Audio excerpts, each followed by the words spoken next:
We are John and Ellie, the Barefoot Doctors. We lost our new Leopard 50 catamaran to fire, so we began our search for the perfect performance catamaran for sailing us around the world. After 4 decades of sailing experience, we are very clear about what we want. So join us as we explore new horizons, stretch the boundaries in yacht design, and build the ultimate catamaran. Jump on board for this adventure, and together, who knows what we can achieve? Because life is better barefoot. Welcome back to another episode of Barefoot Doctors Sailing. We are on this 8,000-mile Atlantic crossing, and having just sailed through some tough conditions in a storm front, we get becalmed and face light fluky winds, while there's an urgency for us to get north out of the way of the next oncoming large and strong storm front system. So join us and see how we manage. Morning guys, day 4 I believe. I was on the dawn shift, the 3 to 6 shift, and normally that's really nice because you get to see the sun rising. But if you have a look out there, that's where the sun should be, and it's just grey, bleak skies.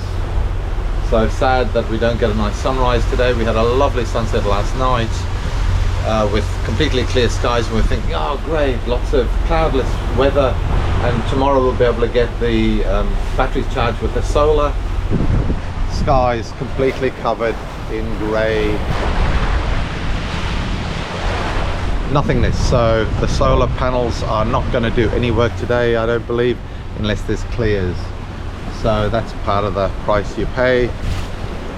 Solar only works when the sun shines, so we have the engines on.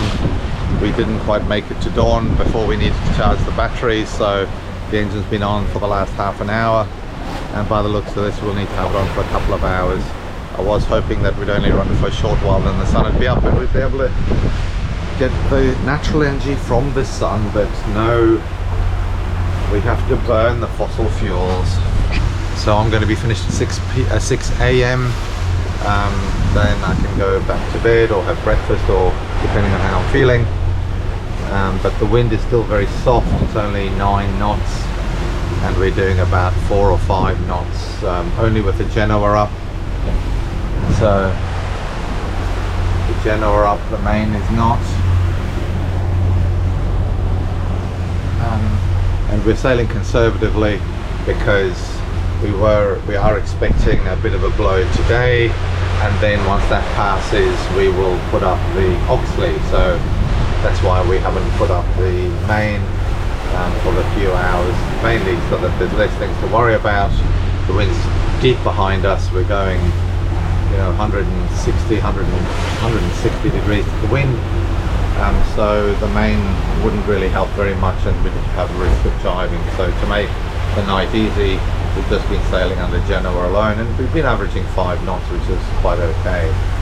And we're hoping to see this bit of blow come through to speed up our passage, and then we'll put the Oxley up, so that'll be very exciting. Well, good morning guys, and this is Barefoot with Ellie, and happy Tuesday actually.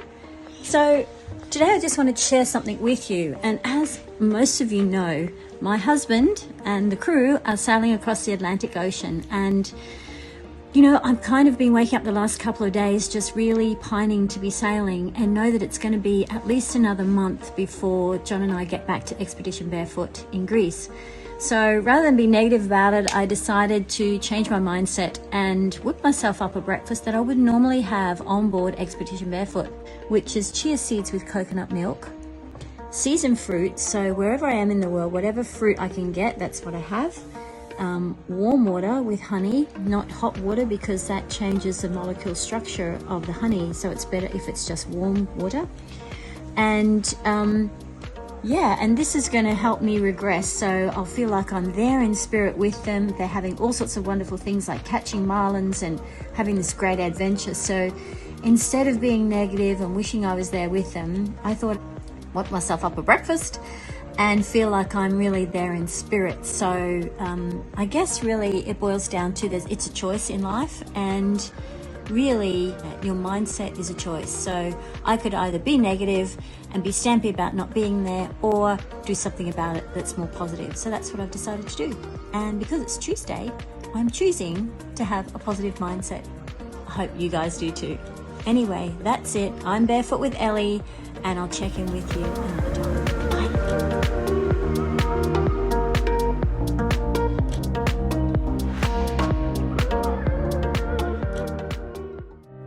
Question we always get asked is, what is it really like to be out on the open ocean? So we're in the middle of the sea, no land in sight, and really it's very peaceful. You know, you are in touch with the elements, you're in touch with the sea, the wind, the sun, the clouds, and really it is very much a feeling of disconnection, as long as you don't link into Starlink and keep connected to the rest of the world.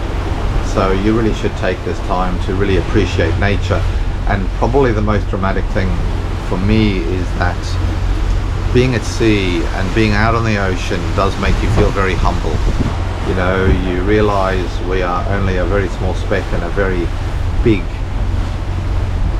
place, the universe. We are really at the mercy of the elements. We are weak, and the nature is hugely much more powerful. So anybody that starts to lose respect for nature and the elements will get a big kick up their ass in some way, I would imagine. It really gets you to appreciate things like water and power and comfort and good weather, because once you've been through a really bad blow, a storm and rough seas and big winds, when it calms down and gets like this peaceful and smooth, you really appreciate it so much more. Getting out, crossing the oceans does give you a huge respect for nature, and also keeps you in your place and humble. And no matter how much you've done it, you've got to maintain that humility, because we are always small, and however often we've done things can go wrong. Nature will always be much stronger than us, so you have to maintain that degree of humility to treat the oceans with respect, and really, and then you can see the beauty and you can enjoy it enormously. It's very peaceful, you know, when the weather isn't awful, but it's really nice to connect back with nature, and I love it. I used to, when I'd been working hard and under work stresses at home and in Australia, I would get on the boat on Friday evening, and as I motored out of the harbour, I could just feel the calmness and the sea easing out my stresses. It's a superbly wonderful feeling, and really it's a time to center yourself and find your own peace and tranquility, and just appreciate what you've got, and put in perspective the things that are important in life. I think that's probably one of the really big things, because when people are rushing around in our developed world, we kind of lose sight of nature and what is truly important. Health, happiness, peace, and being in touch with nature is so much more important than cars or businesses or stuff that you buy. And then you get to appreciate the really simple things in life, when you can travel out to places where all the people have is a machete and what they can get off the land, but they are happy. They don't need Xboxes or computer games or the latest iPhone and stuff like that. The really important things in life are love, affection, and being in touch with yourself first of all, and then making really deep connections with the people around you who are important to you. And of course Elizabeth's not with us, so obviously I miss her enormously, but it will make us appreciate each other so much more when we get back together again. Anyway, I better go before I think about it too much, because that wouldn't be nice. It would be very sad. So, see you later, guys. Okay, so it's almost the end of my watch. 6 a.m. just before 6, but I'm going to put the fishing lines out. We've now been fishing for the last couple of days, but had nothing. So the guys in front of us also didn't catch anything, so I don't know if it's because there's no fish here or we're all doing the wrong thing, but we'll keep going and be optimistic. So this is a hand line with the lure, and there is the rod. So let's get them and take them out.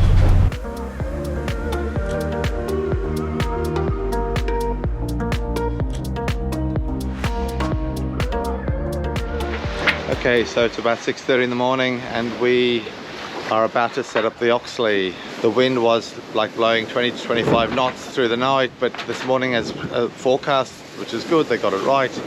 The wind is dropping off and we're now down to about 10 knots. So we are putting up the Oxley to get that bit of extra speed and head dead downwind and then head a little bit more west towards Centelina.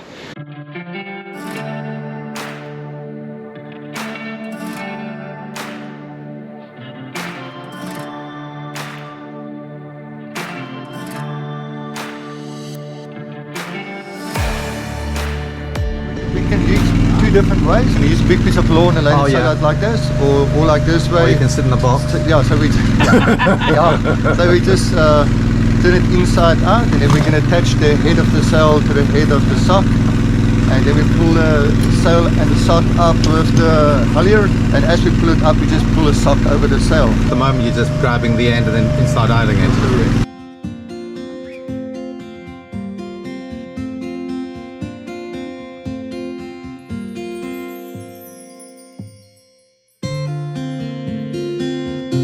So it's a grey wet day and we don't have a big field to spread the Oxley out on, because that's the other way of doing it.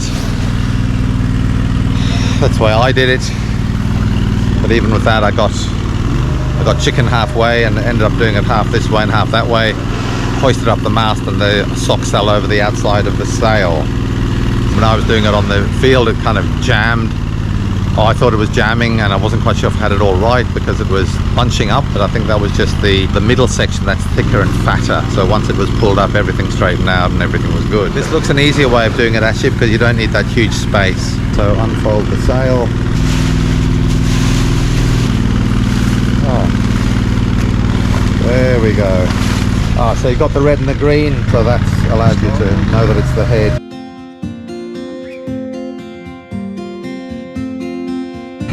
Attach the halyard.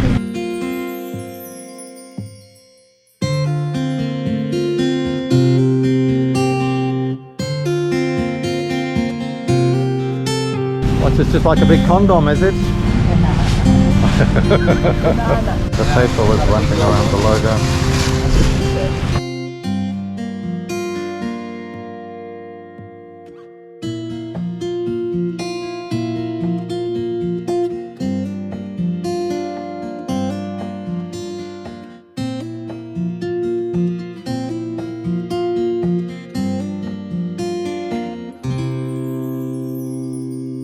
To compress the bag, we pull compression lines here, and it really Makes it small. yes. So we have set up the starboard sheet running outside the stanchions, outside the shrouds and up to the steering station, just like you do for the sheet of a Code Zero. The port sheet runs into a low friction ring there on a bungee, stanchion wire, and then back on the inside to the rollers at the back, to the roller at the back, up to here, through that roller, and then across to there, just like you do again for a Code Zero if you've got it on the starboard tack. So the lines are exactly the same. So if you have a Code Zero, you've already got the tracks set up to run it.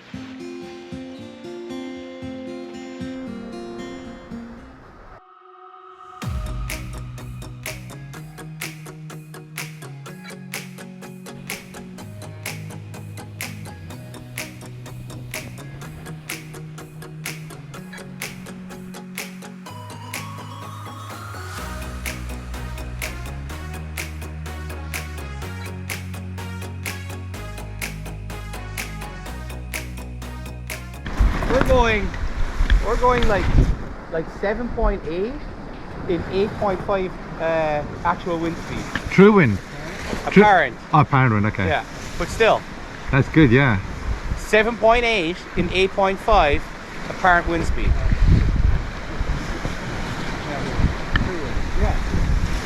So the best way to raise it is to control both ends over that cleat like he was doing in the anchor locker. Yes. So that you can have a controlled hoist, essentially. Yes, to prevent friction burns. Okay. If the sock just flies up, it creates little holes in the sock, which is friction burns, and which also burns the stitching on the sail, and it creates a little weak spot. It's a bit of a grey old day, but it's sunny on this boat. We have now put up the Oxley, and look at that. That is absolutely spectacular. We're doing about 7 knots in about 12 knots of true wind, which is really good, and it looks like it's going to be very easy. We just Downwind sailing. Downwind sailing and just sitting watching the miles pass by. That's really cool. If you get hit by a squall? If you get hit by a squall, the way to decow the sail immediately, let your sheet fly, it goes to the front, decows the sail immediately, and then you can snuff it quite easily. Okay. It goes to the windward side because the sail's flapping on the leeward side. That's correct, yes. Yeah. You say you let the sheet off to drop the sail, and the snuffer will come down relatively easily. Very easily. It's a twin snuffer line system. So when you take it up, it also pulls the sock from the middle up and from the bottom up simultaneously. There is no bunching of the sail around the wing. And when you bring it down as well, bring a twin line snuffer system, it comes down twice as fast. Okay. And you must just always make sure that your head isn't twisted, the snuffer lines aren't twisted. Yeah. And what kind of speeds do you get? Like if you're going so 180 degrees with due downwind, then you'd usually get about half wind speed, would you? With this, you'll probably get about more than 2/3 of the wind speed, and wow. sometimes the same as the current wind speed. You'll see there as well at this angle at 100 degrees. We're sitting at 120 degrees at the moment, and yeah, we've got 8-9 knots apparent wind, and running comfortably at 6, 7 and 8. 7, 8, yeah, 7.1. Yes. Let's say we see a squall coming. Could you run through the steps of how do I get it down quick and easy if I'm up on my own? Certainly. Obviously 2 people is better. You can do it by yourself as well if you know what you're doing. So the first thing I would do is start the motor. Yeah. Maybe run it for a minute. Yeah. If you haven't got a minute, the squall is here. Yeah. Then you just push. Yeah. And you literally just let your sheet fly. In this case, your sheet is green. Yeah. Sheet's on that side, so you just let your sheet fly. Yeah. I don't say. Firstly, it's under pressure at the moment.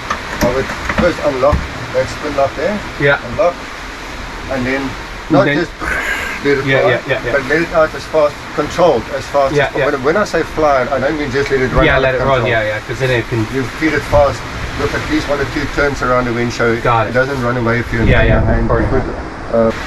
And the sheet you will let fly all the way to the front, so that clue of that sail will be right in front, not in the water. Yes. The halyard, the polyester braided halyard that we normally use as halyard, adjust after every 3-4 hours to prevent any chafe. But with yours, it's got Dyneema with the outer sleeve protection. As we do. This itself is Technora 50% outer coating. Dyneema Super T from Southern Rope. So if Josh is watching ever, we love you, Josh. You're a legend. So this red hot wire rope cutter wouldn't go through the coat because this has got a special anti-chafe coating already, so it's already double barrel safe. This is triple barrel safe.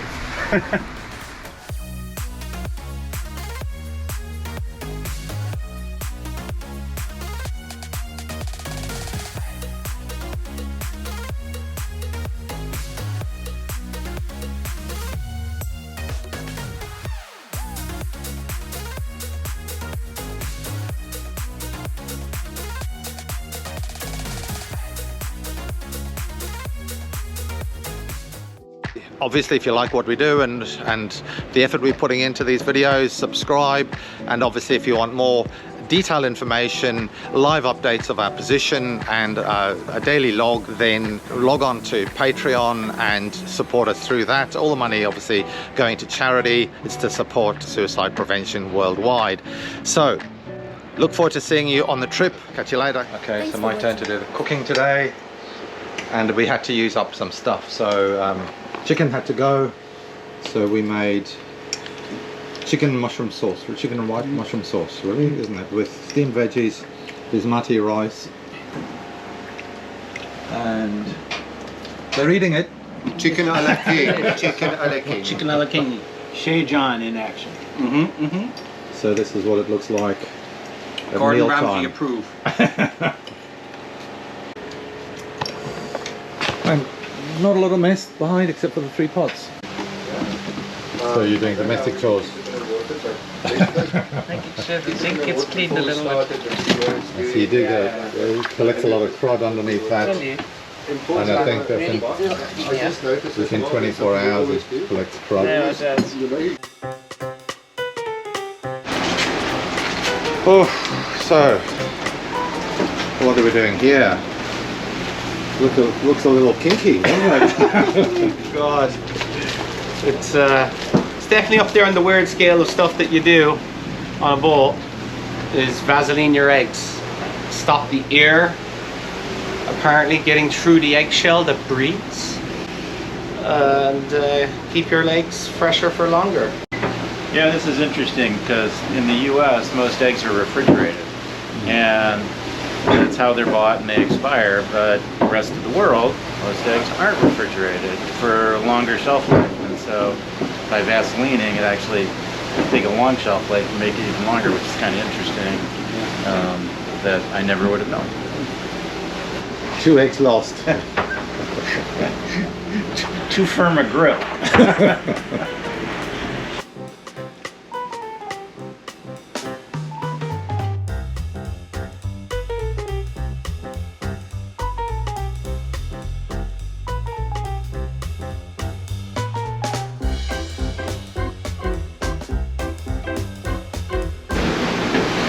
One-handed. That's working.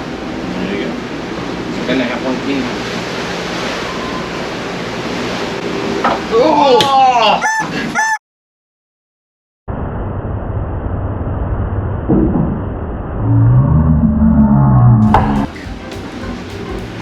Open up the storage.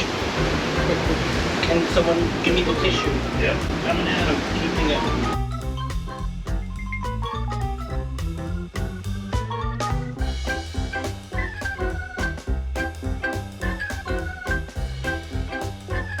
So was that a lot of fun? That's probably the best time ever on a boat. If you own a boat, you really want to buy eggs that haven't been refrigerated and give this a go. Yeah, it's a great way to spend a morning. Yeah. And how many eggs did we lose? 4 coffee. 5, 6. 6, yeah. 2 were cracked, 2 were attached to the cardboard. There might have been more that were attached to the cardboard, John. That's his story anyway. He's sticking to it.